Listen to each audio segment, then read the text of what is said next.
আসসালামু আলাইকুম ভাইয়া, 2 মিনিট সময় হবে কি? আমার কিছু প্রশ্ন ছিল। ওয়ালাইকুম আসসালাম। অবশ্যই প্লিজ। অনেক ট্রাভেলারদের এখন একটা আতঙ্কের নাম হয়ে দাঁড়িয়েছে অফলোড বা বাংলাদেশ থেকে বের হতে দেয় না বা বাংলাদেশ থেকে তারা যেতে পারে না। এটার মেইন রিজনটা কি বা কারণগুলা কি ভাইয়া? আমার একটু জানা ছিল। রাইট। বাংলাদেশ থেকে বের হতে দেওয়া হয় না। এটার রিজনটা হচ্ছে তাকে সন্দেহ করা। সে যেই উদ্দেশ্যে বিদেশে যেতে চায়, সিংহভাগের ক্ষেত্রে আমি জেনারেল ট্যুরিস্টদের ক্ষেত্রে বলছি, যারা নতুন বিদেশে ভ্রমণের কথা চিন্তা করছেন বা যারা নতুন বিদেশ ভ্রমণের ক্ষেত্রে এই ধরনের সমস্যা ফেস করছেন, তাদের ক্ষেত্রে আমি বলছি যে সন্দেহ করে হচ্ছে বিদেশে যাওয়ার ক্ষেত্রে প্রতিবন্ধকতা দেওয়া হয়। কিরকম সন্দেহ? প্রথম কথা হচ্ছে সবচেয়ে বেশি অফলোড ফেস করেন যারা ভ্রমণ ভিসায় বিদেশে যেতে চান। উদাহরণস্বরূপ কেউ মালয়েশিয়া যাওয়ার জন্য বোর্ডিং পাস নিয়েছেন, তা আপনার রিটার্ন টিকিট ছিল, বোর্ডিং পাসে কোনো সমস্যা হয়নি। আপনি যখন ইমিগ্রেশনে দাঁড়িয়েছেন, অফিসার হচ্ছে আপনাকে আলাদা করে নিয়েছে। আলাদা করে নিয়েছে কারণ হচ্ছে আপনার প্রিভিয়াস কোনো ভ্রমণ রেকর্ড নেই। অন টপ অফ দ্যাট, আপনার যে উদ্দেশ্যে আপনি যেতে চাচ্ছেন সেটাকে ভালো মতো বুঝতে হলে আপনাকে আরো কিছু প্রশ্ন করতে হবে, যে কারণে আপনাকে যদি কিউতে রাখা হয় সেক্ষেত্রে আপনার পেছনের অন্যান্য যাত্রীদের সময় বেশি লেগে যেতে পারে। আপনার যে ফার্দার এক্সিকিউশন প্রয়োজন সেটার জন্য আপনাকে সেপারেট করা হয়েছে বা হয়ে থাকে। সো এটাকে যখন অফিসার সেপারেট করেন এবং প্রশ্ন করেন, ঠিকঠাক উত্তর দিতে পারলে এবং যে ভ্রমণের উদ্দেশ্য সঠিক এটা প্রমাণ করতে পারলে সেক্ষেত্রে অফলোড হয় না। আর যদি সেটা প্রমাণ করতে কেউ ব্যর্থ হয় সেক্ষেত্রে তাকে বিদেশে যেতে দেওয়া হয় না, তার ভ্রমণে নিষেধাজ্ঞা দেওয়া হয় এবং যেটাকে বলা হচ্ছে অফলোড। যদি কাউকে অফলোড করা হয় ঢাকা এয়ারপোর্ট থেকে বা হচ্ছে বাংলাদেশের যে ইন্টারন্যাশনাল এক্সিট পয়েন্টগুলো রয়েছে সেখান থেকে, সেক্ষেত্রে একটা জেনারেল ডায়েরি করা হয়। জেনারেল ডায়েরি পাসপোর্টের শেষের দিকে সাধারণত যে এন্ডোর্সমেন্ট অংশটা রয়েছে এটার আশেপাশে কোনো একটা পেজে হ্যান্ড রাইটিং করা থাকবে জিডি নাম্বার দিয়ে, এবং এটা হচ্ছে আপনার বিদেশে ভ্রমণের নিষেধাজ্ঞা। যতদিন না পর্যন্ত এটাকে উইথড্র করা হবে পরবর্তীতে বিদেশে যাওয়ার ক্ষেত্রে এটা আপনার প্রতিবারে আপনাকে বাধা দেবে। বাধা দেবে মানে হচ্ছে আপনি যেতে পারবেন না উইথড্র না করা পর্যন্ত। আচ্ছা ভাই, উইথড্র করতে হলে কি করতে হবে আমার? করণীয়টা? যদি কারো অফলোড হয়ে থাকে সেই ক্ষেত্রে সংশ্লিষ্ট ডিপার্টমেন্টে যোগাযোগ করতে হবে। এই ব্যাপারগুলো ডিল করে হচ্ছে immigration department, immigration police Bangladesh, এসবির একটা বিশেষ শাখা। মালিবাগ যে এটাকে উইথড্র করতে হবে ঢাকা মালিবাগে।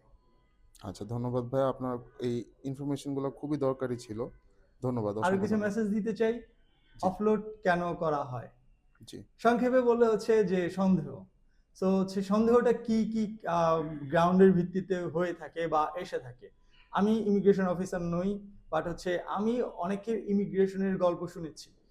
ট্রাভেল ফিল্ডে কাজ করার কারণে বিভিন্ন যে গল্পগুলো রয়েছে বা বিভিন্ন যে ঘটনাগুলো রয়েছে সেটাকে একটার সাথে একটাকে কানেক্ট করা যায়। মোস্টলি অফলোড হয়ে থাকে হচ্ছে যদি অফিসার সন্দেহ করে একজন ভ্রমণ ভিসায় বহির্গমনে যাত্রীকে, সন্দেহ করে যে সে আসলে ভ্রমণকারী নয়, সে অন্য কোনো উদ্দেশ্যে যাচ্ছে, সেক্ষেত্রে তাকে আটকানোটা তো হচ্ছে ভেরি অবভিয়াস থিং। এটা দেশের জন্য ভালো, যে যাচ্ছে তার জন্য ভালো, এবং হচ্ছে বিদেশে যে দেশে যাচ্ছে সেই দেশের বাংলাদেশের ভাবমূর্তির জন্য ভালো। কারণ এই ক্ষেত্রে আমরা সবসময় রিকোয়েস্ট করব, যারা জেনুইন ট্রাভেলার নন, আপনি যেই উদ্দেশ্যে যে দেশে যেতে চান সেই দেশে সেই উদ্দেশ্য সম্পর্কিত ভিসাটা সংগ্রহ করবেন। উদাহরণস্বরূপ যদি আপনি ওয়ার্ক ভিসায় যেতে চান, বিদেশে যে কাজ করতে চান, সেক্ষেত্রে আপনি ওয়ার্ক ভিসায় যাবেন। এটা আপনার জন্য নিরাপদ, দেশের জন্য নিরাপদ। আর যদি কেউ ভ্রমণ ভিসায় যেতে আগ্রহী হন তাহলে সে অবশ্যই ভ্রমণ ভিসা নিয়ে যাবেন অ্যাজ এ ট্যুরিস্ট হিসেবে।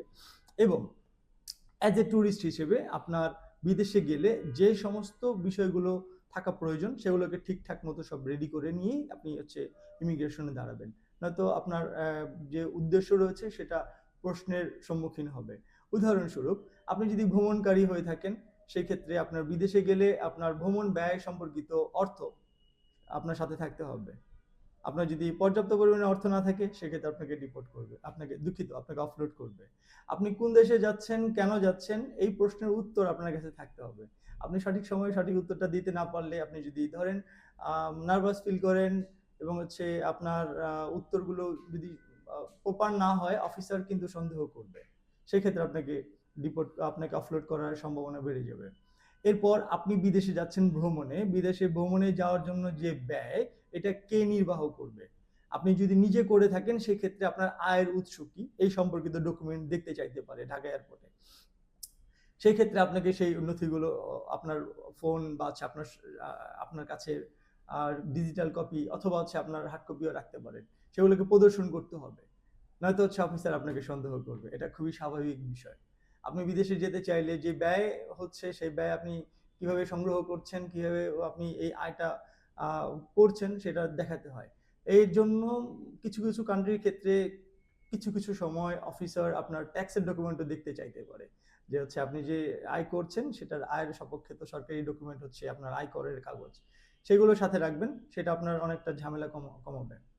আর অফলোডের বিষয়টা হচ্ছে যারা ইতিপূর্বে বিদেশে ভিজিট করেন নাই তাদের ক্ষেত্রে ব্যাপারটা মানে বেশি প্রভাবিত হয় তাদের ক্ষেত্রে।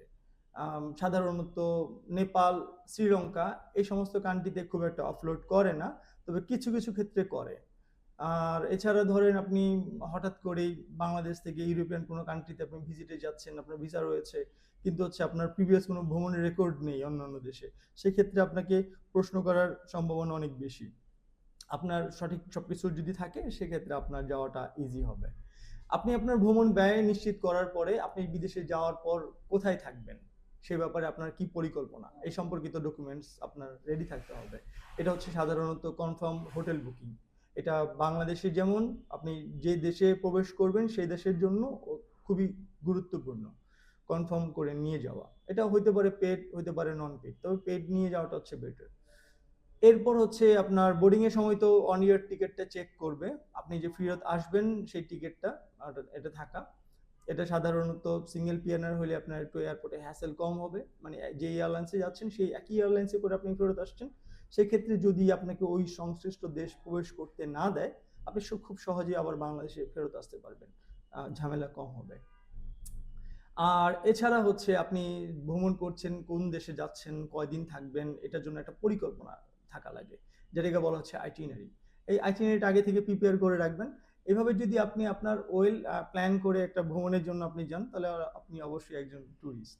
আর যদি আপনার এগুলোর কোনো কিছুর ভিতরে ঘাটতি থাকে সেক্ষেত্রে আপনাকে সন্দেহ করবে এবং হচ্ছে সন্দেহের ভিত্তিতে অফিসার সিদ্ধান্ত নেবেন। ধন্যবাদ।